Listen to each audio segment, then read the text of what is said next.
Hello students, आज हम यहाँ पर रोटेशनल मोशन चैप्टर से टॉर्क की कॉन्सेप्ट सीखने वाले हैं। तो टॉर्क की कॉन्सेप्ट सीखने से पहले लीनियर मोशन में हमने फोर्स स्टडी किया है। तो फोर्स लीनियर मोशन में कैसे काम करता है पहले हम ये देख लेते हैं। फोर्स मानो समझो ये एक ऑब्जेक्ट है। इस ऑब्जेक्ट पर अगर हम फोर्स अप्लाई करते हैं तो फोर्स के कारण इसकी स्पीड चेंज हो जाएगी या फिर इसकी स्पीड इंक्रीज होगी या डिक्रीज होगी।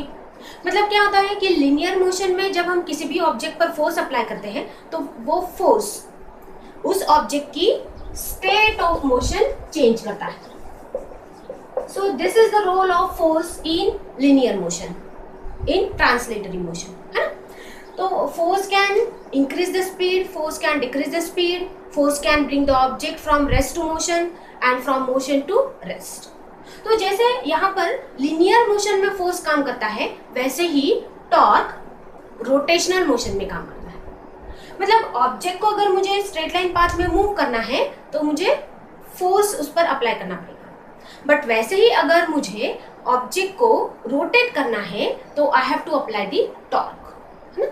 तो यहाँ पर मुझे उसको टॉर्क अप्लाई करना पड़ेगा। देखो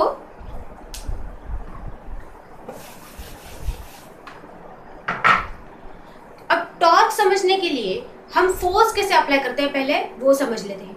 देखो ये जो मार्कर मैंने यहाँ पर रखा है तो मार्कर को मुझे अगर स्ट्रेट लाइन पाथ में मूव करना है तो see this is the force applied which gives the object straight line path. तो फोर्स कैसे अप्लाई हुआ है? फोर्स इज अप्लाइड इन दी, यहाँ पर उसका सेंटर ऑफ मास है तो सेंटर ऑफ मास के लाइन में अगर मैं फोर्स अप्लाई कर रही हूँ तो this object is going to move in straight line path. या तो फिर देखो इसको मैं अगर इस प्रकार से सेंटर ऑफ मास के लाइन में फोर्स अप्लाई करती हूँ तो ये इस प्रकार से स्ट्रेट लाइन पाथ में मूव हो। बट अगर मुझे इस ऑब्जेक्ट को रोटेट करना है तो फोर्स कैसे लगेगा? देखो force should be applied in different way. ये फोर्स इसको स्ट्रेट लाइन पाथ में मूव कर रहा था, बट अगर मैं सेंटर ऑफ मास के पॉइंट के लाइन को छोड़ के किसी और पॉइंट पर मैं उसको फोर्स अप्लाई करती हूँ तो this body is going to rotate. मतलब ये जो फोर्स मैं उसको अप्लाई करूंगी, देखो इस प्रकार से अगर मैं फोर्स अप्लाई करूंगी तो ये बॉडी यहाँ पर रोटेट होने वाली है। तो देखो यहाँ पर एकदम इजी एग्जाम्पल जो हमें समझ में आता है, let us take the example of door. Door कैसे रोटेट होता है? डोर को अगर हम टॉर्क अप्लाई करते हैं तो डोर रोटेट होता है। तो टॉर्क मतलब हम किस प्रकार से फोर्स अप्लाई करते हैं, लेट अस स्टडी। तो समझो ये एक डोर है और ये है इसके हिंजेस, मतलब ये होगी उसकी एक्सिस ऑफ रोटेशन की लाइन, ठीक है। अब ये डोर को नॉब किस पॉइंट पर होता है? नॉब इस पॉइंट पर होता है उसके एंड पर। जब हम इस एंड पर फोर्स अप्लाई करते हैं तो ये डोर क्या हो जाएगा? रोटेट हो जाएगा। अब इस पॉइंट पर जब मैं यहाँ पर फोर्स अप्लाई कर रही हूँ तो डोर इज रोटेटिंग इजीली ये रोटेट हो रहा है यहाँ से। अब कभी तुम लोगों ने इस पॉइंट पर फोर्स लगाया है डोर को, जब हम इस पॉइंट पर डोर को फोर्स लगाते हैं रोटेट करने के लिए तो यहाँ पर it becomes little difficult to rotate the door, है ना। कभी एक्सपीरियंस किया होगा तुम लोगों ने। तो इस पॉइंट पर मतलब क्या हो गया? एक्सिस ऑफ रोटेशन से ज्यादा डिस्टेंस पर जब मैं इसको फोर्स अप्लाई कर रही हूँ तो ये फोर्स उसको डोर को रोटेट कर रहा है। अब ये भी फोर्स उसको रोटेट कर रहा है, बट ये फोर्स के कारण door is rotating easily, but because of this force it is little difficult to rotate the door. इसका मतलब टॉर्क समझने के लिए हमें दो क्वांटिटीज को समझना होगा। एक तो क्या कि फोर्स किस प्रकार से लग रहा है। फोर्स जो लग रहा है वो सेंटर ऑफ मास के पॉइंट को छोड़ के किसी और पॉइंट पर अगर फोर्स लग रहा है then the body is going to rotate. तो फोर्स किस प्रकार से लग रहा है ये एक इंपॉर्टेंट है। और दूसरा फोर्स कितने डिस्टेंस पर लग रहा है ये भी यहाँ पर जरूरी है। तो बॉडी को हम रोटेट कब कर सकते हैं? जब force is applied at the larger distance from the axis of rotation and at a particular point. तो यहाँ पर हम इसको टॉर्क को देखो समझो दो ऑब्जेक्ट, ये एक ऑब्जेक्ट को मैंने ले लिया, this is the object and this object is pivoted at this point and this is its axis of rotation. अब इस ऑब्जेक्ट को मुझे रोटेट करना है, तो मैंने समझो यहाँ पर फोर्स लगा दिया, ये है उसका सेंटर ऑफ मास। तो फिर से सेंटर ऑफ मास की लाइन में फोर्स लगाया तो this body is not going to rotate, ये रोटेट नहीं होगी, ये क्या होगी, यहाँ पर अभी ये स्ट्रेट लाइन पाथ में भी मूव नहीं होगी। तो this because this is fixed, तो यहाँ पर ये फोर्स जो अप्लाई होगा this is only for pulling the body. But अगर मैं इस फोर्स को छोड़ के if I apply the force in this direction, तो ये फोर्स के कारण क्या हो जाएगा, ये ऑब्जेक्ट इस एक्सिस के अबाउट इस डायरेक्शन में रोटेट होगा, इस पाथ में रोटेट होगा, है ना। तो इसका मतलब ये हो गया इसका फोर्स, और ये हो गया उसका परपेंडिकुलर डिस्टेंस या फिर distance from the axis of rotation. तो टॉर्क डिफाइन करने के लिए हमें फिर से बेटा दो क्वांटिटीज की जरूरत होती है। तो torque is defined as the force into perpendicular distance from the axis of rotation. इस परपेंडिकुलर डिस्टेंस को ही हम कहते हैं मोमेंट आर्म, ठीक है। फोर्स इनटू मोमेंट आर्म या force into perpendicular distance from axis of rotation, this is the definition of torque.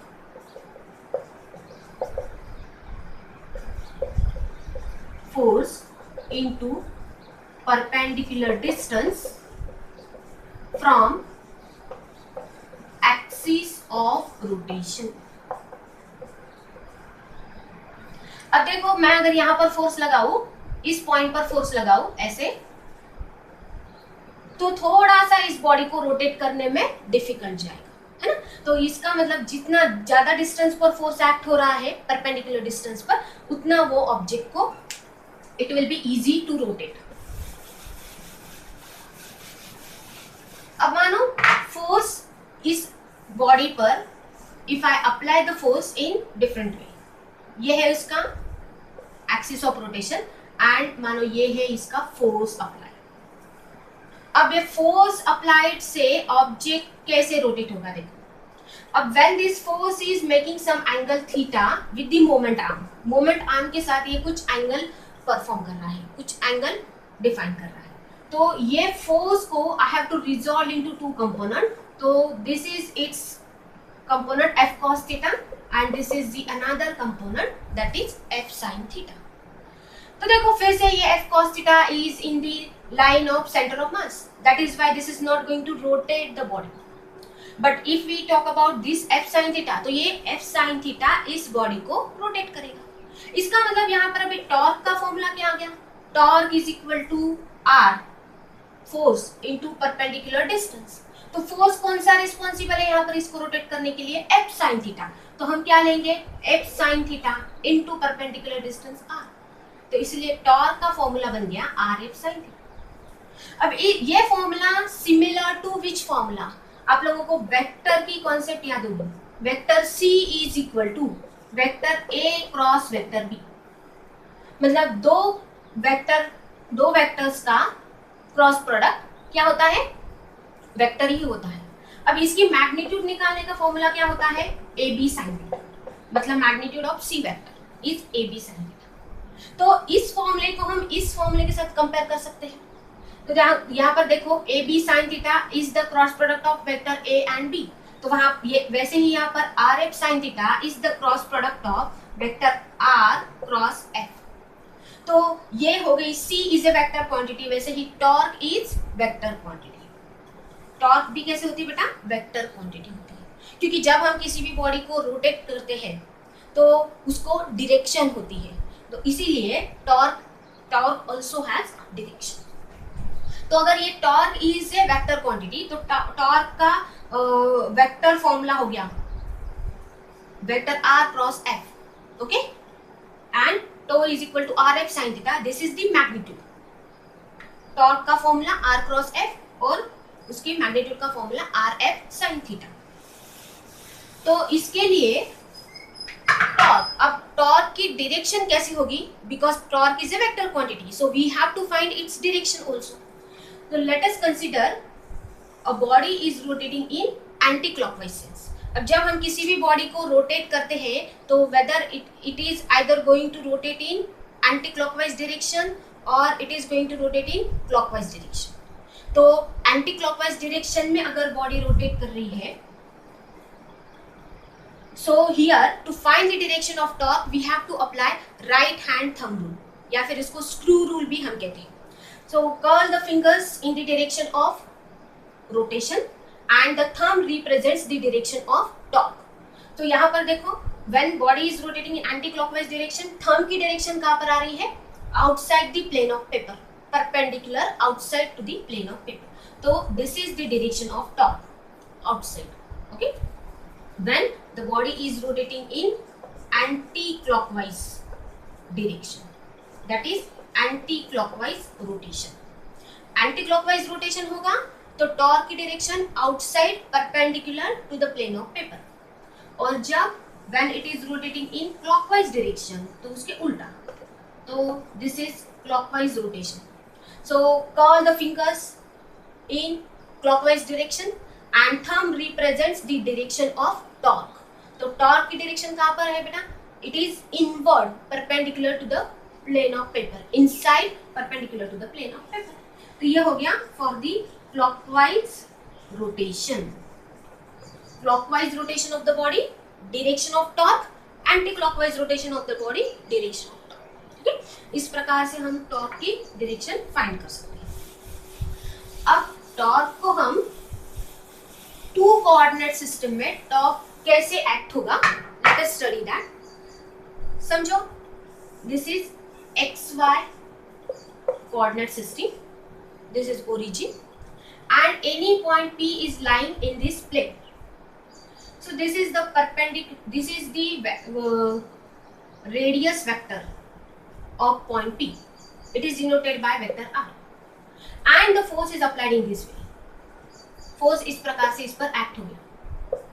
ठीक है, अब ये समझो ये XY प्लेन में this point P is rotate कर रहा है. तो इसके लिए हमें टॉर्क फाइंड करना है. तो टॉर्क फाइंड करने के लिए हमारे पास फॉर्मूला होता है force into perpendicular distance. Torque का फॉर्मूला क्या होता है? Force into perpendicular distance. तो अब ये फोर्स एक्ट हो रहा है और ये जो है ये है रेडियस वेक्टर. अब ये फोर्स और ये रेडियस वेक्टर में ये डिस्टेंस, ये तो परपेंडिकुलर डिस्टेंस नहीं है. तो इसके लिए हमें क्या करना पड़ेगा? Let us extend this force in backward direction. इसको मैं पीछे से एक्सटेंड कर देती हूँ. अब इसका एक्सिस से अगर मैं यहाँ पर एक परपेंडिकुलर ड्रॉ कर देती हूँ तो ये हो गया उसका परपेंडिकुलर. तो let us denote this by distance d. तो this is OP and this is point Q. तो देखो लाइन ऑफ फोर्स से परपेंडिकुलर डिस्टेंस, ये हो गया परपेंडिकुलर डिस्टेंस. तो यहाँ पर मुझे टॉर्क फाइंड करना है तो मुझे F इंटू D फाइंड करना पड़ेगा. अब D कैसे फाइंड करोगे? देखो, let us extend this in R को मैं एक्सटेंड करती हूँ और R और F के बीच में एंगल फाइंड करती हूँ थीटा. तो ये हो गया R के बीच का angle theta and this is opposite angle theta. मतलब ये थीटा है तो ये भी थीटा बन जाएगा. अब मुझे D फाइंड करना है तो I will make use of sine theta. Sine theta से मैं उसका D फाइंड कर सकती हूँ. Sine theta is equal to D upon R, that is opposite upon hypotenuse. तो D मुझे मिल जाएगा R साइन थीटा.